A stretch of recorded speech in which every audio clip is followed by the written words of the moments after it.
Bueno, muy buenos días a todos, a todas.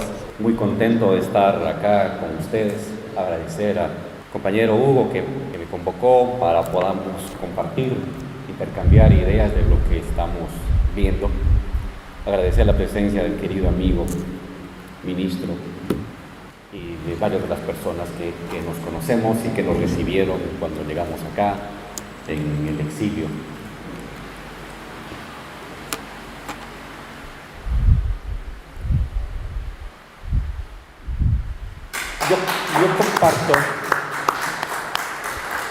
Yo comparto esta idea de un momento complicado, complejo. Es un momento complejo. No es común a los momentos que hemos vivido anteriormente, por varios motivos. El primer motivo es que es un tiempo en que las viejas certidumbres dominantes del mundo, libre mercado, globalización, privatización, desregulación, desindicalización,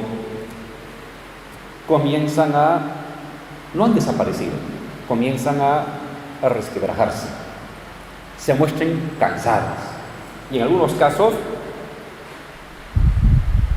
a contramarcha. América Latina se adelantó a eso. América Latina inicia el siglo XXI planteando una modalidad distinta de organizar la economía, el Estado y la sociedad. Protagonismo del Estado, redistribución de la riqueza, superación de la pobreza de las personas, apoyo al mundo laboral, resindicalización. Lo plantea América Latina durante una década y luego ese debate llega más allá del océano, llega a Europa con problemas, pero llega a Estados Unidos y el día de hoy tenemos cosas que los latinoamericanos discutíamos a principios del siglo XXI con el presidente Kirchner, con el presidente Lula, con el presidente Correa, con el presidente Evo, con la misma presidenta Bachelet, a su modo, el presidente de Uruguay, Pepe.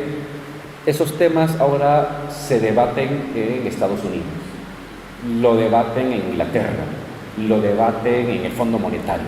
Más presencia, menos presencia del Estado, globalización sí, pero globalización limitada, contenida, porque ha generado demasiada desigualdad.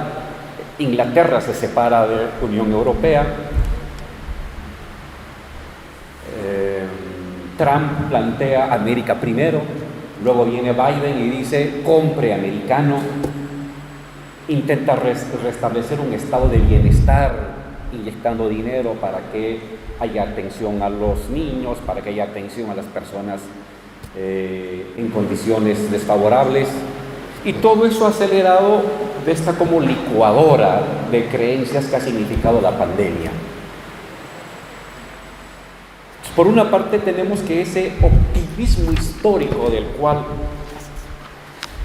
cual gozaba un neoliberalismo en el mundo hasta fines de los años 90 del siglo pasado,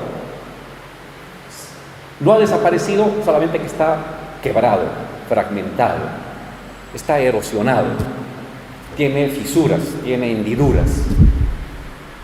Sigue la globalización y sigue los procesos de privatización, pero ya no como optimismo histórico, ya no como horizonte de época, sino casi como la permanencia de algo cansado, de algo que comienza a envejecer. Eso es por un lado. El ambiente de la época es un ambiente cansado. Se ha perdido el optimismo en cuanto al futuro de la historia en el mundo. Y por otra parte, localmente, todavía no planetariamente, localmente, con experiencias, ha emergido una contrapropuesta que viene de lo popular. Y América Latina ha sido un ejemplo de esta contrapropuesta. exitosa. Cuando uno hace el balance de los gobiernos progresistas, ¿qué ha significado? 70 millones de latinoamericanos que han salido de la pobreza. Es una cifra, 70 con 6 ceros. Pero eso significa que la persona que vive al frente, la persona que vive en La Matanza, la persona que vive en Tucumán, la persona que vive en Ushuaia, hoy puede llevar, o podía llevar, 2 veces alimento a su familia, antes una sola vez. Antes tenía que sacar al niño o a la niña de la clase para hacerlo trabajar, ayudando en la familia, y ahora lo puede mandar al colegio. Es una revolución de la vida cotidiana. Y eso es un resumen del progresismo. Lo hicimos. Y seguramente en otros ámbitos, algunos nacionalizaron, otros recuperaron empresas, ampliaron derechos laborales, se recuperó la dignificación de los sectores populares anteriormente marginalizados del debate público, que no eran tomados en cuenta, porque solamente había espacio para los emprendedores, pero no para los laburantes. Una resignificación del laburante como persona de dignidad, como persona que contribuye al país.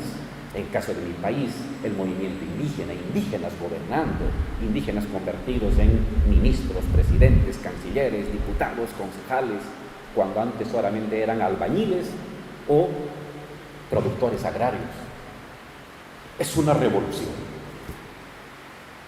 Sin embargo, y por eso la complejidad del tiempo,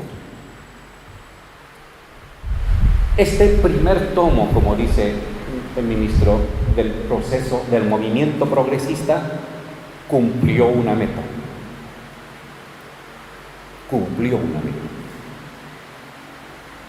Y a fines del año 2015 comienza a mostrar limitaciones. Y hay que abordarlos con franqueza. No tenemos que esconderlo. La primera oleada del progresismo cumplió una meta, tuvo grandes logros, pero a partir del 2015 comienza a mostrar limitaciones. Y entonces llegamos al 2021 con esta paradoja. Un neoliberalismo en etapa de ocaso planetario y un progresismo en su primera etapa, en su primera fase, en su primera oleada, con metas cumplidas, pero con estupor frente al porvenir. Y eso genera parálisis. En algunos casos ha dado pie a un regreso de la derecha, de las fuerzas neoliberales. Recuperan mediante elecciones unos el gobierno, en otros casos mediante golpes de Estado, judiciales o, en nuestro caso, policíaco-militares. Y entonces el ambiente se comienza a enrarecer. Regresa a la derecha a partir del 2015, pero no regresa ya enarbolando un horizonte de época. Lo que hace es recalentar lo que habíamos conocido. ¿Recalienta qué? Libre mercado, privatizaciones, desregulación, lo recalienta. Es una comida rancia, es una comida guardada. Un mes tiene hongos y le echan más pimienta, más comino para hacer perder el sabor rancio, pero está podrida. No aparece la derecha cabalgando un futuro, aparece una derecha melancólica, recalentando lo pasado. Es un regreso a lo viejo, a lo caducado, pero regresa y gana elecciones, hace golpes judiciales o hace golpes de Estado violentos. Y cuando llega al gobierno, pues cumple ese recalentado. Pero es un recalentado que ya en el mundo entero está entrando en ocaso. Y por eso su regreso es también temporal. Es un regreso temporal, porque no te plantea un horizonte de época, sino una melancolía a sus viejos tiempos de exclusión y de gloria neoliberal de los años 90 que ya no existen, que ya no se dan, porque en el mundo también están debatiendo cómo recortar las cadenas de valor, cómo potenciar mercado interno, cómo hacer un microestado de bienestar con algún tipo de inyección de dinero en un lugar y en otro, y un repotenciamiento del Estado. Y entonces el regreso de la derecha es corto. Al cabo de 5 años, al cabo de 4 años o al cabo de 1 año, nuevamente las fuerzas populares recuperan el gobierno. Pero esta recuperación del gobierno tampoco es un horizonte de época. Eso es lo grave, lo complicado. Ni la derecha tiene un horizonte de época, ni el progresismo tiene un horizonte de época hoy. Lo tuvo en la primera fase, hoy no. Y entonces el tiempo está congelado. La calidad del tiempo histórico y social es un tiempo detenido. ¿Por qué está detenido? Porque no hay futuro. O sea, hay movimiento del tiempo imaginado de las personas, del ama de casa, del joven que va a la universidad, del trabajador, cuando uno puede imaginar una concatenación de hechos imaginados hacia el futuro. Pero cuando no podemos concatenar una serie de acontecimientos hacia el futuro, no hay futuro. Y entonces el tiempo se congela, y es la angustia del presente. Una angustia alargada de un presente que no se sabe hacia dónde va. Y es la experiencia, es una experiencia colectiva. La derecha, frente a eso, lo que hace es encostrarse más, endurecerse más y enfurecerse más. Lo que ha pasado en Bolivia no es una excepcionalidad, es la posibilidad de un destino compartido. Es decir, la democracia como estorbo. No puedo preservar los privilegios de mis roscas empresariales y de mis grupos de élite y de mis CEOs, como llaman. Pues si la democracia limita esas posibilidades, paso por encima de la democracia. Y si se me ponen al frente sindicalistas o campesinos o indígenas, pues paso por encima de ellos. Son terroristas, son bestias, como nos han dicho a nosotros en Bolivia, o como dicen en Europa, los nuevos comunistas. El populismo ahora es el nuevo comunismo, el progresismo ahora es el nuevo comunismo, el indianismo es ahora el nuevo comunismo, en esta derecha cavernaria. Es una derecha cavernaria que ha disociado en su práctica libre mercado de democracia. Hasta los años 2000 venían juntos, había un consenso de élites, no había riesgo que en democracia entre un extraño, un populista. Cuando a partir del año 2000 divergen las maneras de enfrentar el porvenir a corto plazo, la derecha dice, oye, la democracia abre la puerta a los populismos, es decir, a los progresismos, es decir, a los nuevos enemigos de la civilización del siglo XXI, para ellos. Y entonces cada vez más se sienten tentados a tomar la democracia ellos como un instrumento accesorio. Se acusaba a la izquierda de decir que la democracia era meramente un instrumento para pasar al socialismo. Y en verdad la izquierda fue profunda y obstinadamente democrática y debe seguir siéndolo, pero ellos no. Ellos no son profunda y obstinadamente democráticos. Han sido cuando había consenso de élites y no se ponía en riesgo el libre mercado. Hoy, cuando esté en riesgo el libre mercado, la democracia puede ser prescindible. Lo ha dicho Vargas Llosa, que dijo, el problema de la democracia no es la libertad de votar, sino que se vote bien. Es decir, que si votas mal,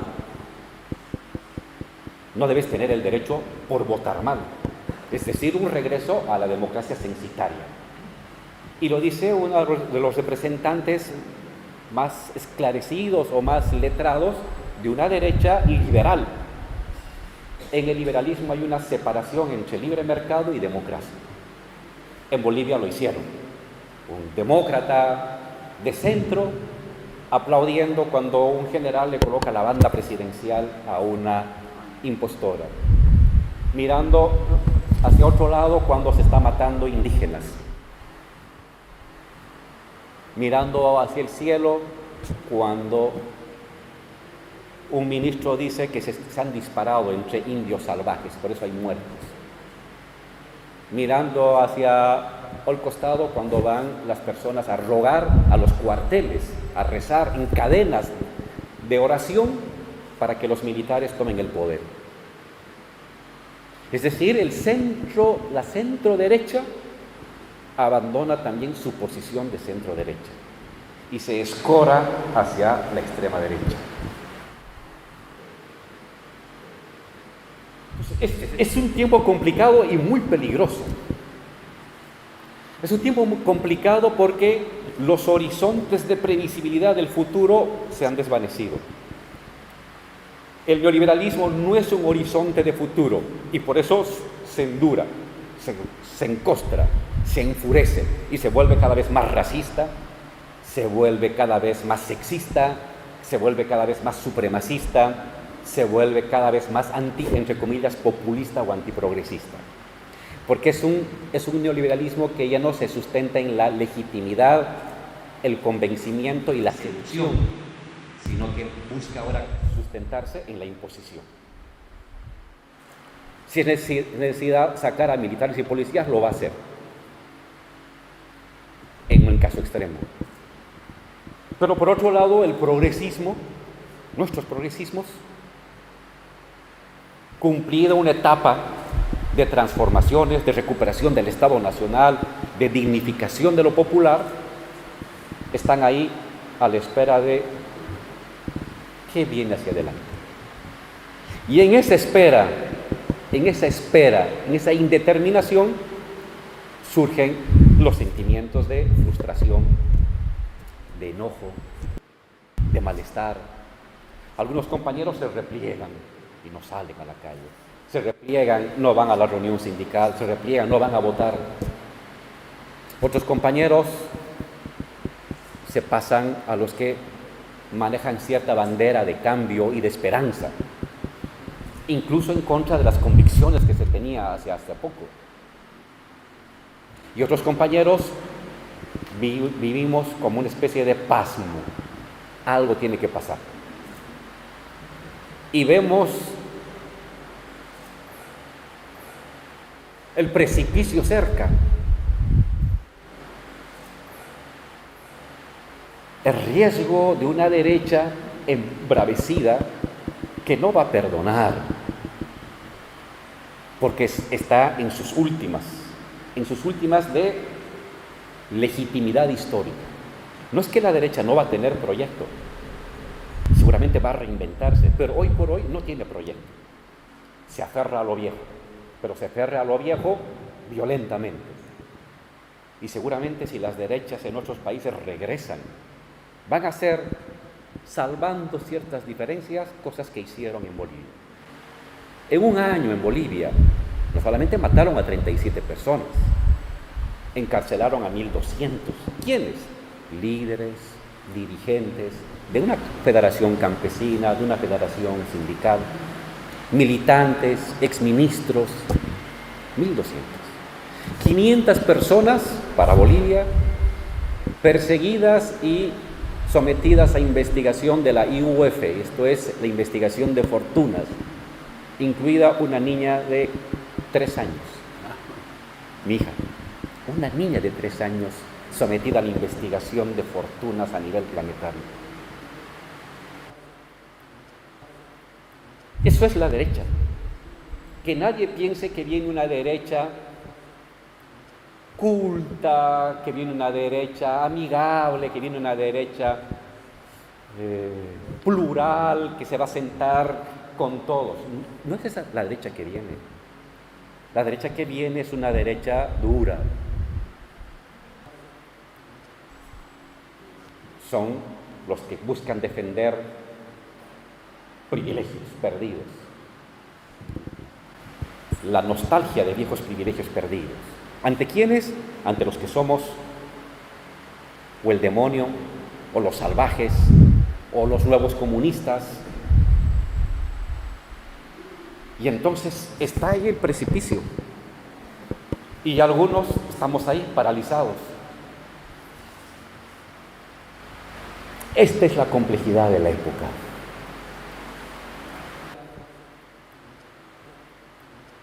Y claramente tenemos que remontarlo. Es un tema de dignidad, es un tema de sobrevivencia colectiva, comunitaria, sindical, cultural. Pero no basta decir cómo se remonta este estado de indeterminación del futuro, cómo se remonta este estado de parálisis del tiempo y parálisis de la previsión de horizontes factibles. Ni ellos la tienen fácil, ni nosotros. Pero aquí hay un conjunto de temas claves. El progresismo no puede abandonar las banderas de la esperanza.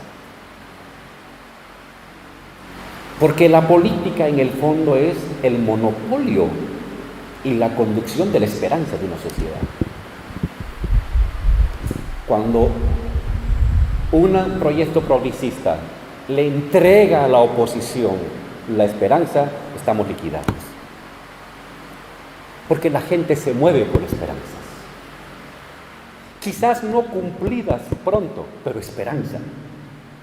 La gente, ninguna persona puede tener una estabilidad emotiva de su vida si no imagina una previsibilidad a mediano plazo. ¿Dónde voy a vivir? ¿Dónde va a estudiar mi hija? ¿Podrá llegar a la universidad? Un mínimo de esperanza. Quizás no se cumpla eso, o quizás se postergue, pero si yo no logro trazar con una flecha de luz hacia el futuro, otro lo va a hacer, porque somos personas de esperanzas. El ser humano es una persona de esperanza, necesita inventarse esperanza. Y si el progresismo no tiene esa capacidad de inventar, de producir, de generar una esperanza hacia el futuro, lo va a hacer la derecha. ¿Será una esperanza fundada en el odio? Sí, pero es esperanza. ¿Va a ser una esperanza fundada en la revancha? Sí, pero es esperanza. Una esperanza donde el enemigo es el extranjero, el sindicalista, el joven, la mujer con derechos. Sí, es una esperanza. Y de ahí surgen estos discursos retrógradas, ¿no? La mujer a la casa, restablecer el orden, los indios a sus comunidades, los extranjeros a sus países. Es una manera de construir horizonte de futuro. Retrógrado, racista, anti-derechos de las mujeres, sí, pero es un horizonte. Y frente a eso nosotros no podemos tener el pasmo. Tenemos que reconstruir esperanza. ¿Este es un acto meramente gubernamental? No. Es un acto colectivo. Porque la esperanza con la que se inició el progresismo primero se construyó en las calles. Y de las calles llegó al gobierno. Y el gobierno potenció y lo convirtió en políticas públicas y nos dio una década. La década ganada de nuestras historias latinoamericanas.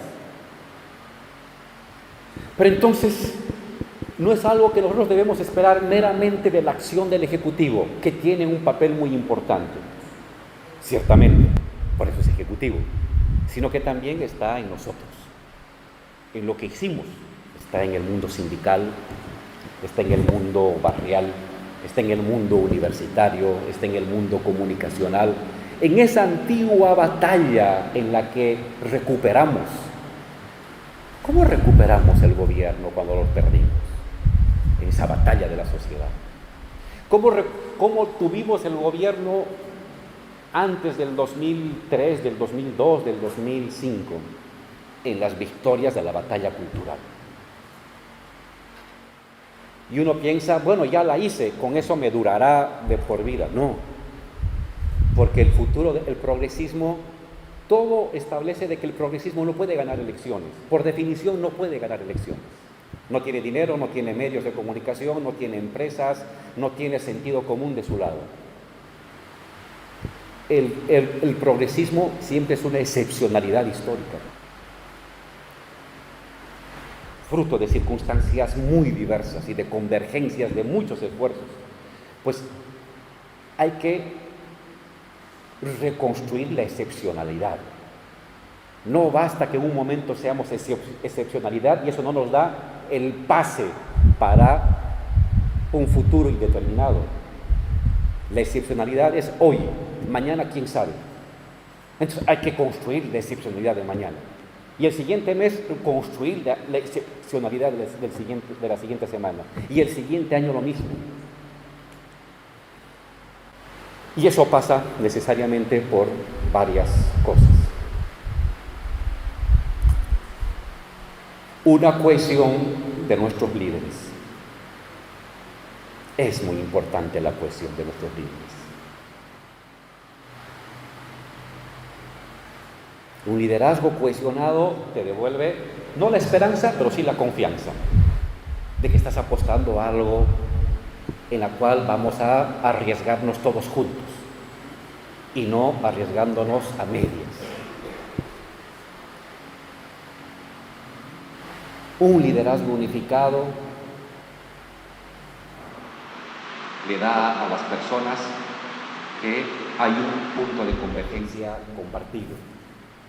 En segundo lugar, el segundo tomo que llama el ministro, el compañero Dayana. ¿Qué es el segundo tomo? Yo le pongo otro nombre. Las reformas progresistas de segunda generación. En el caso de Bolivia, el neoliberalismo tuvo dos etapas. La primera etapa del ajuste, la segunda etapa de las privatizaciones. El primer ajuste les dio 10 años y el segundo otros 10 años. ¿El ajuste qué fue? Reducción de salarios, apertura de libre mercado, desindicalización, cierre de empresas públicas, desregulación, contención de la inflación. 10 años. Luego vino las reformas de segunda generación. ¿En qué consistía? Privatizar. Entregar las líneas aéreas a los privados, entregar petróleo a los privados, entregar electricidad a los privados, entregar la electricidad, entregar el agua a los privados. Y eso les dio 10 años. Nosotros hemos tenido nuestras reformas de primera generación. El progresismo de los años 2005 al 15 es la primera, estuvo fundado en reformas de primera generación, el primer tomo. ¿Cuál es nuestro segundo tomo? Nuestras reformas de segunda generación. Yo no tengo la receta. Y no es un tema de hacer ahorita, nacionalizaremos esto. No se construye así, porque en América Latina las reformas que se hicieron en el año 2000, 2003 o 2005 vinieron de la sociedad hacia el Estado. Emergieron de debates colectivos, de la esperanza de los sindicalistas, del derecho de los campesinos, de las batallas de los indígenas, de las aflicciones y angustias colectivizadas, debatidas de jóvenes. Y ahí se armó el gran paquete de las reformas. Y tuvimos presidentes audaces que convirtieron eso que estaba ya latente en la sociedad, lo convirtieron en proyecto estatal, política pública ejecutada y voluntad de poder para llevar adelante eso. Pero hoy no. Hoy no. Es un problema del Ejecutivo y es un problema de la sociedad. Es también un problema nuestro. Porque no podemos entregar el protagonismo de la historia meramente al Ejecutivo. nosotros también tenemos que recuperar el protagonismo en la historia y esperar que el Ejecutivo, sobre un paso dado nuestro, el de 3, pero es imposible que el Ejecutivo dé 5 si nosotros estamos paralizados, pasivizados, desesperanzados, simplemente viendo cómo nos acercamos a el precipicio. El pavor no es, ni la desazón ni la desesperanza es un buen consejero en la construcción de horizonte. Entonces necesitamos reconstruir la agenda de las reformas de segunda generación del progresismo, que nos dé otra década y media, nuevamente desde el debate, nuevamente desde las calles, nuevamente desde el encuentro social, y tomar el riesgo de lo que viene como una exigencia a juntarnos, no como un fantasma que nos paraliza y nos lleva a la frustración. La frustración no es la manera de enfrentar esto, porque van a pasar por encima de nuestra frustración ellos, y van a bailar encima de nuestra frustración, y la van a triturar. Necesitamos nosotros que el miedo y el riesgo. Bolivia ha sido un ejemplo extremo de lo que ellos significan. Bolivia es un ejemplo extremo de lo que ellos significan. ¿Qué hicieron en Bolivia? Cerraron empresas públicas. Metieron a los gerentes de las empresas privadas a las empresas públicas para sacar todo lo que pudieron. Metieron a terratenientes como ministros para otorgarse tierras públicas de manera expedita, en 2 meses. Miles de hectáreas, cientos de miles de hectáreas. Paralizaron todas las obras públicas, cancelaron el pago de bonos y de derechos sociales de las personas, asaltaron el Estado, literalmente asaltaron el Estado, sin pudor, porque tenían policías y militares por atrás, que a quien protestaba, ese es terrorista, ese es salvaje, ese es un guerrillero de la FARC adentro. Bolivia es un caso extremo de lo que ellos ofrecen. Pero eso es lo que ofrecen. Y entonces, en este momento complicado, tenemos que salir por delante. No es fácil para ninguna sociedad. En el mundo entero mismo estamos viviendo este estado de estupor colectivo sin horizonte. Y entender que si no logramos horizontes de muy largo plazo, por lo menos horizontes de mediano plazo. Y por eso creo que este va a ser un tiempo en América Latina y en el mundo donde vamos a avanzar y retroceder. Se va a ganar, se va a perder, se va a volver a ganar, se va a volver a perder en muy corto plazo, en muy corto tiempo. Porque ni ellos tienen una propuesta estratégica de 40 años, ni nosotros la tenemos. Ganará el que puede tener un horizonte de 5 años. Y si no amplía eso, perderá y otra vez regresará a la derecha. Y como la derecha no tiene un horizonte de 40 años, va a perder necesariamente. Pero habiendo devastado la sociedad, habiendo devastado el Estado. Porque ellos sí devastan. Son capaces de endeudar hasta el cielo y de endeudar las siguientes generaciones de 50 años por delante. No se preocupan ellos. Lo han hecho, lo pueden volver a hacer. Tiempo complejo de victorias cortas y de derrotas cortas. Pero cada derrota corta,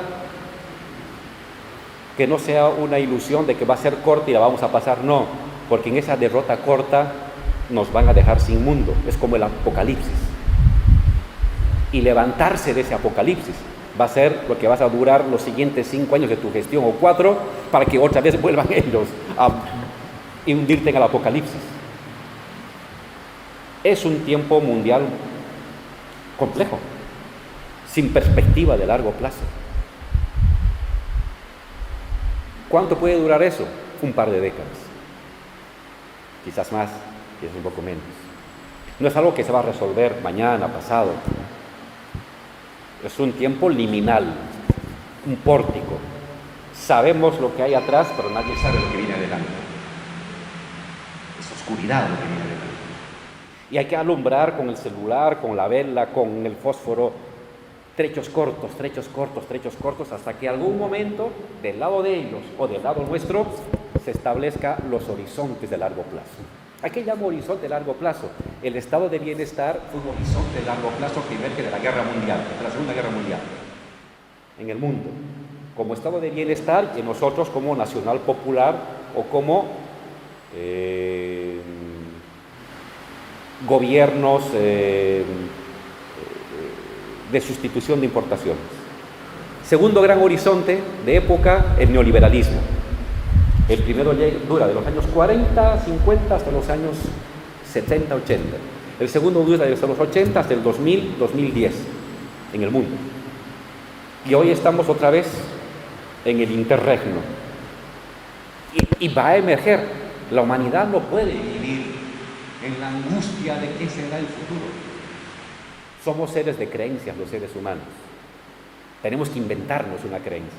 Para un lado o para otro, pero vivimos de creencias. Que sea una creencia propositiva, solidaria, de justicia, de igualdad, y no una creencia fundada en la imposición, el marginamiento, la violencia, la exclusión, la reclusión, la mutilación. Pero esa también puede convertirse en creencia. Pero calculo que eso no lo vamos a poder hacer en una década. Nos va a tocar una década y media muy conflictivas, de avances y retrocesos, Y en ella, la única manera de salir adelante es saber dónde estamos y esforzarnos colectivamente por proyectar horizonte. No podemos entregarle la esperanza de futuro a la derecha. No pueden ellos abanderar la bandera del cambio. Es nuestra bandera. Nosotros somos los del cambio. La gente humilde, la gente trabajadora, el laburante, el joven, son el cambio. Pero esa bandera no las están ellas jalando. Y tenemos que recuperar. Plantearnos algo al 2027. Algo. Una propuesta. En el caso de Bolivia, pongo el ejemplo de Bolivia. Agenda 2025. Vamos a llegar al bicentenario de la fundación de Bolivia, Agenda 2025. ¿Cómo vamos a llegar? Con una producción de 100.000 millones de dólares, habiendo industrializado esto, habiendo reducido la pobreza del 22 al 12, habiendo reducido la extrema pobreza del 12 al 2. Un horizonte. Quizás no lo vayamos a cumplir, pero es un horizonte en el cual la esperanza, la expectativa, la ilusión, el ímpetu, el ánimo de las distintas personas, colectivos, grupos comienzan a canalizarse. Puede ser un horizonte muy ambicioso, quizás no es tan ambicioso, pero es un horizonte. Lo peor para nosotros es la parálisis, el no lanzar una flecha de futuro. Porque si tú no la lanzas, alguien la va a lanzar. ¿Por qué? Porque nuestra mente, nuestra exis corporal necesita una flecha siempre de futuro. Una manera de ordenar y de encadenar mi vida cotidiana, mi trabajo, mis amistades, mis ahorros, mis luchas, mis sueños, cómo las encadeno hacia un destino. Quien logre hacer eso, dirige un país.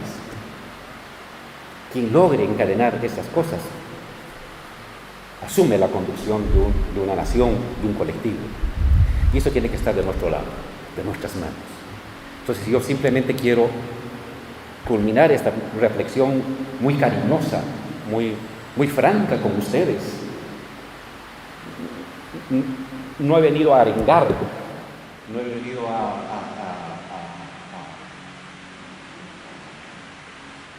agitar, sino a compartir mis temores, mis preocupaciones, pero a la vez también mis esperanzas. Lo podemos hacer nuevamente desde la sociedad.